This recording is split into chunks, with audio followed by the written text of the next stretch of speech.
إن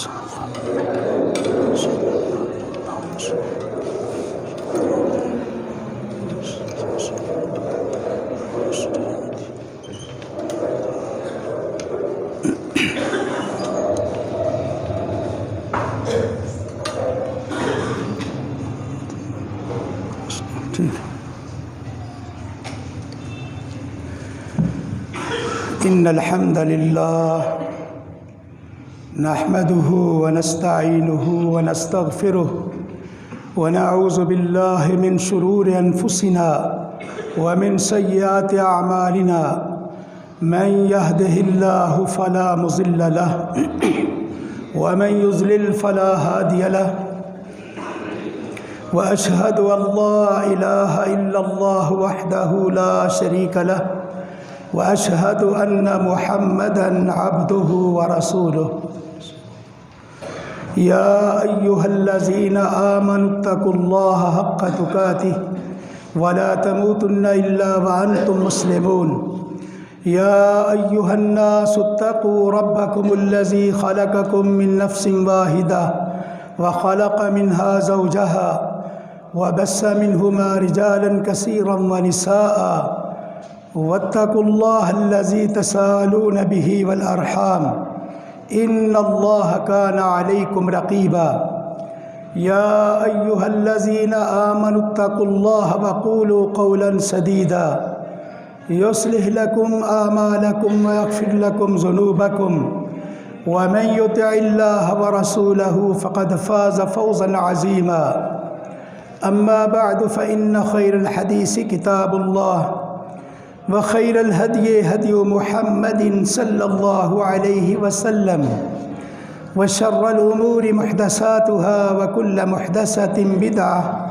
كل بدعة ضلالة الضلالة في النار اللهم انفعنا بما علمتنا وعلمنا ما ينفعنا وزدنا علما سبحانك لا علم لنا إلا ما علمتنا إنك أنت العليم الحكيم أعوذ بالله من الشيطان الرجيم وما آتاكم الرسول فخذوه وما نهاكم عنه فانتهوا اور جو کچھ تمہیں رسول دے وہ لے لو جن جن باتوں سے روکے رک جاؤ۔ امام ترمذی رحمہ اللہ، امام احمد رحمہ اللہ اپنی کتابوں کے اندر حضرت ابو ہریرہ رضی اللہ تعالیٰ عنہ کے حوالہ سے نقل کرتے ہیں، رسول اللہ صلی اللہ علیہ وسلم نے فرمایا، ایک مجلس میں تشریف فرما تھے تو آپ نے فرمایا من یأخذ عنی ہؤلاء الکلمات فیعمل بہن او یعلم من یعمل بہن، کون شخص ہے جو مجھ سے یہ کلمات لے کر ان پر عمل کرے اور اس کو سکھلائے جو اس پر عمل کرے۔ دو باتوں کا وعدہ لیا ہے رسول اللہ صلی اللہ علیہ وسلم نے، ایک جو باتیں مجھ سے سنیں خود عمل کرے، اور اس کے بعد اس شخص کو وہ باتیں بتلائے جو اس پر عمل کرنے کا وعدہ کرے۔ اللہ اکبر! کیونکہ ہر بات، کوئی بھی مسئلہ انسان سنتا ہے تو اس پر عمل کرنا چاہیے۔ ایک کان سے سنا دوسرے سے نکال کر چلا گیا تو اس کا فائدہ ہی کوئی نہیں۔ رسول اللہ صلی اللہ علیہ وسلم وعدہ لے رہے ہیں، کون ہے جو مجھ سے یہ باتیں لے کر عمل کرے اور اس کو سکھلائے جو اس پر عمل کرے؟ تو آپ بھی عمل کریں گے نا انشاءاللہ۔ قلت انا یا رسول اللہ، حضرت ابو ہریرہ کہتے ہیں جب آپ نے یہ بات کہی تو میں نے فوراً کہا اللہ کے نبی میں وعدہ کرتا ہوں جو باتیں سنوں گا عمل بھی کروں گا اور ہر اس شخص کو یہ باتیں بتلاؤں گا جو اس پر عمل کرے گا۔ فَأَخَذَ بِيَدِي، تو آپ نے میرا ہاتھ پکڑ لیا۔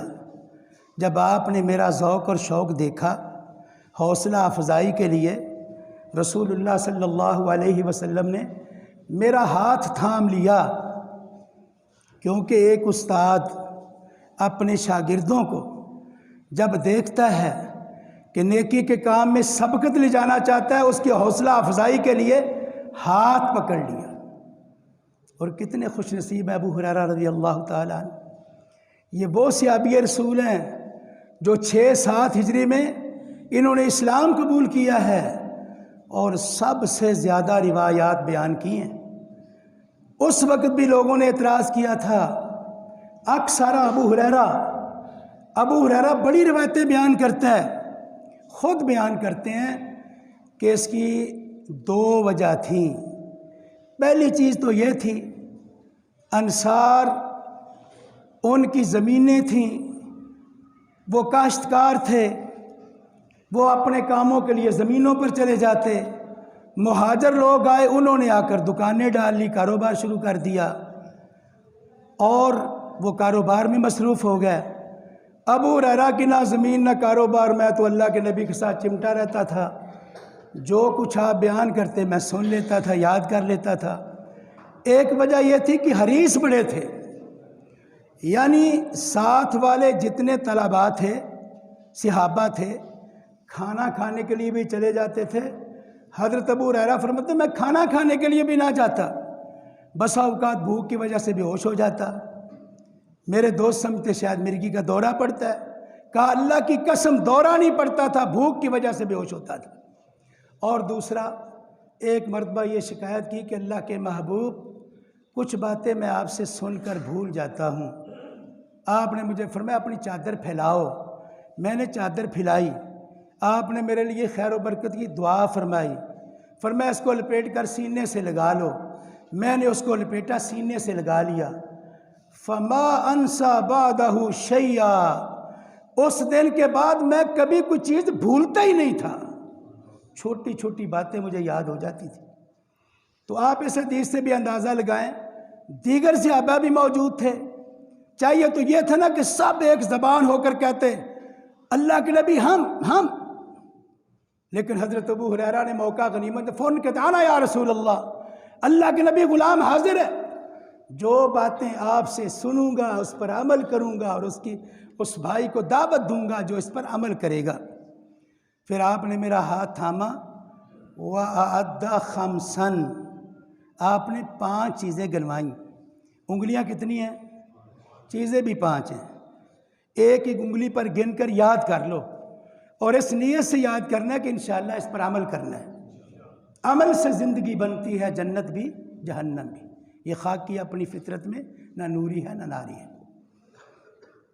فرمایا اتق المحارم تکن عبد الناس، ابو ہریرہ جو چیزیں اللہ نے حرام کر دی ہیں ان سے بچ جا، سب سے زیادہ عبادت گزار تو بن جائے گا۔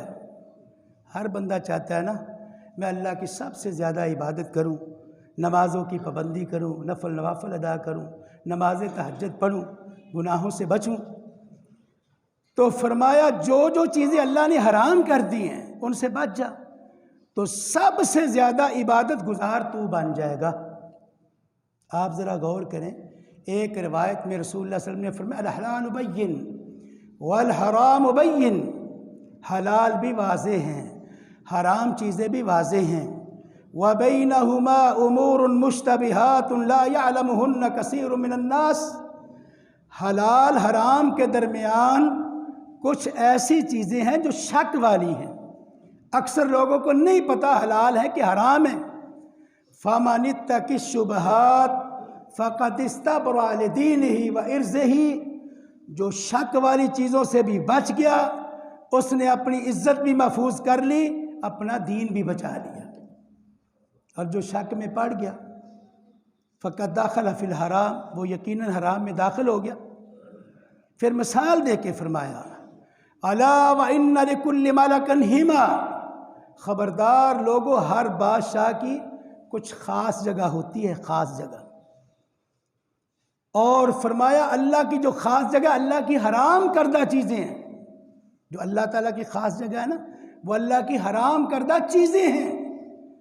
فرمایا کوئی بکریاں چرانے والا کسی کھیت کے قریب لے جائے کوئی بکریوں کا ریوڑ، یوشک ان یواقع ہو، کوئی نہ کوئی بکری تو کسی طرح سے داخل ہو جائے گی، اور جو بکری اپنے کسی کھیت کے قریب لے کے ہی نہیں جائے گا، کوئی بکری داخل ہو جائے گی، بلکہ آپ نے اپنے نواسے حضرت حسن سے کیا فرمایا تھا؟ دع ما یریبک الی ما لا یریبک، جس میں شک ہے اس کو بھی چھوڑ دے، اور جس میں کسی قسم کا شک نہیں اس کو اختیار کر لے۔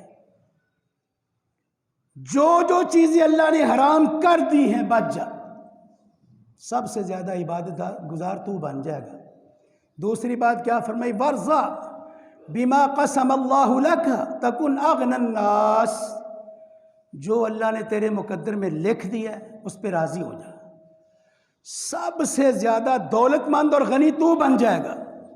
اللہ اکبر، ذرا غور کریں، آج دولت مند بننے کے لیے کیا دوڑیں نہیں لگی ہوئی؟ ہر بندہ چاہتا ہے میرا کاروبار، میری ریل پیر، کارخانے، دکانیں، فلاں فلاں، پیسہ، دولت۔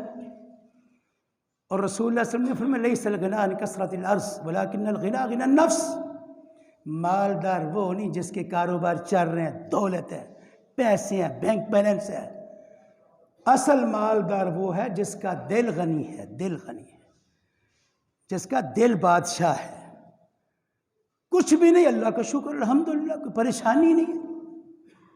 اللہ اکبر، ہم رونے ہی روتے رہتے ہیں، حالانکہ اللہ کا وعدہ ہے، اللہ تعالیٰ نے کسی کو کوئی نعمت دی ہے اس کو سامنے رکھے، اور فرمایا انظروا الی من هو اسفل منکم ولا تنظروا الی من هو فوقکم، جو تم سے بڑا ہے ان کو نہ دیکھو کہ اس کا کاروبار مجھ سے زیادہ ہے، اس کے مربع ہیں، اس کی فیکٹریاں ہیں، ہمیشہ دیکھو جو تم سے کم ہے۔ فَهُوَ أَجْدَرُ أَلَّا تَزْدَرُوا نِعْمَةَ اللَّهِ عَلَيْكُمْ، پھر تم کبھی بھی کسی اللہ کی نعمت کو چھوٹا نہیں سمجھو گے، جو بھی نعمت ہوگی اس پر اللہ کا شکر ادا کرو گے۔ جب شکر ادا کرو گے تو اللہ کا کیا وعدہ ہے؟ وَإِذْ تَعَذَّنَ رَبُّكُمْ لَئِن شَكَرْتُمْ لَأَزِيدَنَّكُمْ، اللہ نے اس بات کا اعلان فرما دیا، اگر میری نعمتوں سے فائدہ اٹھا کر میرا شکر ادا کرو گے اور زیادہ نعمتیں دوں گا۔ وَلَئِن كَفَرْتُمْ إِنَّ عَذَابِي لَشَدِيدٌ، اگر میری نعمتوں سے فائدہ اٹھا کر کفر کرو گے، یاد رکھ لینا میرا عذاب بڑا سخت ہے۔ کفر کرنے پر جو نعمتیں چھن جاتی ہیں، شکر کرنے پر نعمتیں اور ملتی ہیں۔ اور ایک حدیث کا ٹکڑا ہے، ان روح الامین نفس فی روحی ان نفسا لن تموت حتی تستکمل رزقہا، جبریل نے وحی کر کے مجھے یہ بتلایا ہے اس وقت تک کسی انسان کو موت نہیں آتی جب تک اپنا رزق مکمل نہیں کر لیتا۔ الا فاتقوا اللہ فاجملوا فی الطلب، لوگوں اللہ سے ڈر جاؤ، رزق تلاش کرتے وقت خوبصورت انداز اختیار کیا کرو، اجمل، جمیل سے، حلال طریقے، یہ نہیں کہ کاروبار کے لیے بندہ تکے ہی کھاتا پھرے، ذلیل ہوتا پھرے کہ کاروبار نہیں چلتا، کیا کریں، بڑی پریشانیاں لگی ہوئی ہیں۔ جو تیرے مقدر میں ہے موت سے پہلے پہلے تجھے ملے گا، موت سے بڑھ کر رزق تیرا پیچھا کرتا ہے، اس سے پہلے موت نہیں آئے گی جب تک تیرا رزق مکمل نہیں ہو جائے گا۔ مارا ماری پھر رہے ہیں، نفسا نفسی کا عالم ہے، احساس ختم ہو چکا ہے، ہر بندہ ٹکریں مار رہا ہے، حالانکہ جو کچھ اللہ نے لکھا ہے ملنا ہے، ہر حال میں ملنا ہے، اس سے پہلے موت نہیں آنی۔ فَأَجْمِلُوا فِي الطَّلَبِ، خوبصورت انداز اختیار کرو۔ اللہ اکبر۔ تیسری بات کیا ارشاد فرمائی؟ وَأَحْسِنْ إِلَىٰ جَارِكَ تَكُنْ مُؤْمِنًا، اپنے پڑوسی کے ساتھ احسان کر، تیرے گھر کا پڑوسی، تیری دکان کا پڑوسی، تیرا ہمسایہ دار، تیرے سکول کا کلاس فیلو، احسن الی جارک، اس کے ساتھ احسان کر، نیکی کر، دھوکہ نہ کر، فراڈ نہ کر، خیر خواہی کر۔ الا انما الدین النصیحہ، خبردار لوگوں، دین تو خیر خواہی کا نام ہے، اور ہر شخص کی خیر خواہی۔ وَالنُّصْحُ لِكُلِّ مُسْلِمٍ، ہر مسلمان کی خیر خواہی کرے، ہر مسلمان کی، یہ نہیں چھوٹی چھوٹی باتوں پر ناراضی، حسد، بغض، غیبتیں، کینہ، اور حسد کیا ہے؟ کسی کو کسی نعمت میں دیکھ کر دل میں یہ چاہت پیدا کرنا اس سے چھن جائے، مجھے مل جائے۔ ایک ہے رشک، رشک اللہ اس کو دیا ہے تو مجھے بھی دے، یہ جائز ہے۔ حسد جائز نہیں۔ سڑ جانا، جل جانا، یہ چھوٹا ہو کر اتنا بڑا ہو رہا ہے، یہ مجھ سے آگے بڑھ رہا ہے، اس سے چھن جائے، مجھے مل جائے، حسد ہے۔ لا تحاسدوا ولا تباغضوا ولا تناجشوا، حسد نہ کرو، بغض نہ کرو۔ اور بولی چڑھانے کے لیے، ریٹ بڑھانے کے لیے بولی بھی نہ لگاؤ۔ خریدنا نہیں چاہتا، ریٹ بڑھا رہا ہے، جب دیکھتا ہے اب بہت زیادہ بول کر، ٹھیک ہے دے دو، اس کو دے دو، بس یہ کام بھی نہ کرو۔ اس سے عداوتیں پیدا ہوتی ہیں۔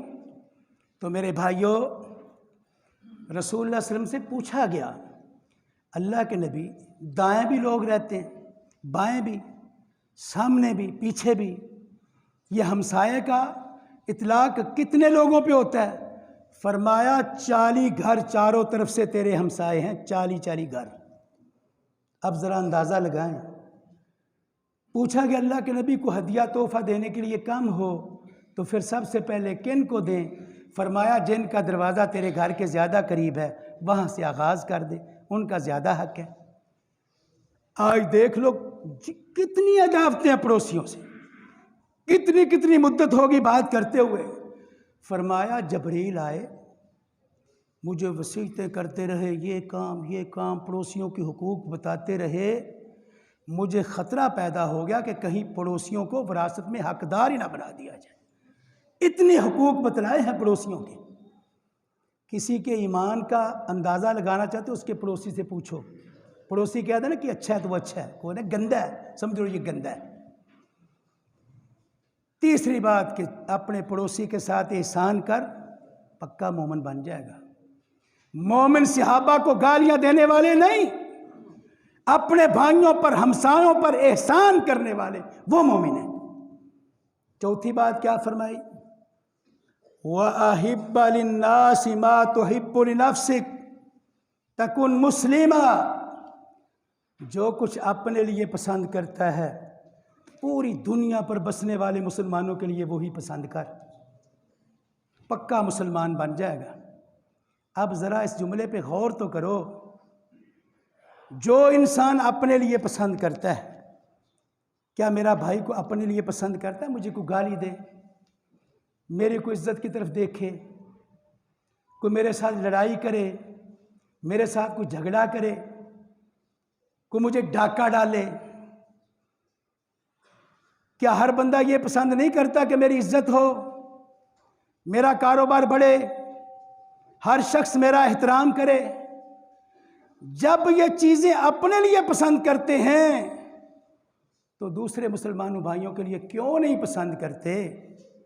اور پھر فرمایا جتنے بھی مسلمان ہیں کا جاسد واحد، ایک جسم کی مانند ہیں۔ وہ مسلمان مشرق کا ہو، مغرب کا ہو، شمال کا ہو، جنوب کا ہو، کشمیر کا ہو، فلسطین کا ہو، ہندوستان کا ہو، دنیا کے کسی خطے سے اس کا تعلق ہو، جس ملک سے بھی، جس ملک کے رہنے والا ہو، وہ ایک جسم کی مانند کیوں بتلایا ہے؟ انسان چلتا ہے، پاؤں میں کانٹا لگتا ہے، تکلیف ہوتی ہے، ہاتھ پاؤں کی مدد کے لیے پہنچتا ہے کہ نہیں پہنچتا؟ کبھی کسی نے یہ سوچا ہے کہ پاؤں تو میرا ہے، تکلیف ہو رہی ہے، ہاتھ کیا، مجھے کیا ہے؟ پاؤں کو ہی کانٹا لگا ہے نا، اس کو ہونے دو درد، مجھے کیا ہے؟ سارا جسم کانپے گا، ہاتھ پاؤں کی مدد کے لیے پہنچے گا۔ نبی مکرم رسول معظم سرور عالم نے یہ مثال دے کے فرمایا، کسی مسلمان کو کوئی دکھ ہو، تکلیف ہو، پریشانی ہو، دوسرے مسلمان اس کا درد اپنے سینے میں، اپنے دل میں محسوس کریں گے تو مسلمان، نہیں کریں گے تو پھر کیا ہوگا؟ لا یؤمن احدکم حتی یحب لاخیہ ما یحب لنفسہ۔